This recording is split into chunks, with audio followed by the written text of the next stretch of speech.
স্বাধীনতার ঘোষণাপত্র যেখানে 1972 কনস্টিটিউশনেও এমবডিড ছিল না, সুতরাং যে কোনো ঘোষণাপত্র যেখানে স্বাধীনতার ঘোষণাপত্র হচ্ছে একটা আলাদা মহিমান্বিত জিনিস, সেই বিষয়টা যখন ওখানে বিবেচিত হয় নাই, সুতরাং এই বিষয়টা আসলে তখন 7ই নভেম্বরের কথা আসতে পারে, 1990-এর কথা আসতে পারে, সব কিছু আসতে পারে। সুতরাং আমাদের চিন্তা করতে হবে কনস্টিটিউশন কোনো লিটারেচার নয়, কনস্টিটিউশনকে কনস্টিটিউশনের জায়গায় থাকতে হবে।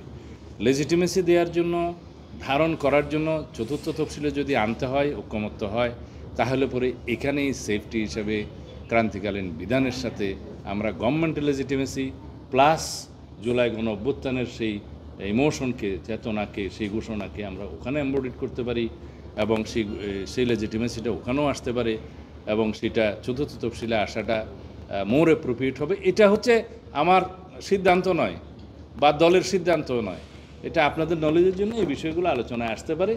হয়তো এটা সবাই বিবেচনা করলে সেরকম একটা সমাধান আসতে পারে। মূল কথা হলো আমরা রাষ্ট্রীয়ভাবে এটার স্বীকৃতি দিতে চাই, মর্যাদা দিতে চাই, এটা আমাদের দায়িত্ব। যেহেতু আর্টিকেল 106 অনুযায়ী অ্যাপিলেট ডিভিশনের অ্যাডভাইজরি রুল অনুসারে তাদের মতামতের প্রেক্ষিতে ভেরি মাচ কনস্টিটিউশনালি এই গভর্নমেন্ট গঠিত হয়েছে। ক্রান্তিকালীন বিধান মতে আর্টিকেল 150 অনুসারে কনস্টিটিউশনের বিভিন্ন বিষয় তফসিলে অন্তর্ভুক্ত করার ট্রেডিশন আছে, আমাদের ইতিহাস আছে।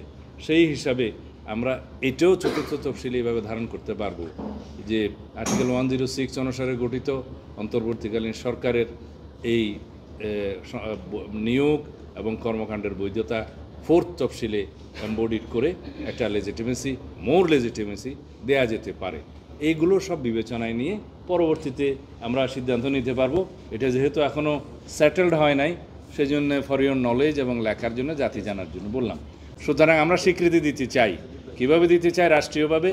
কীভাবে দেয়া যেতে পারে সাংবিধানিকভাবে, সেই প্রভিশনগুলো উচ্চারণ করলাম। For more updates, follow us on Facebook, subscribe our YouTube channel, get the latest update on www.daily-sun.com.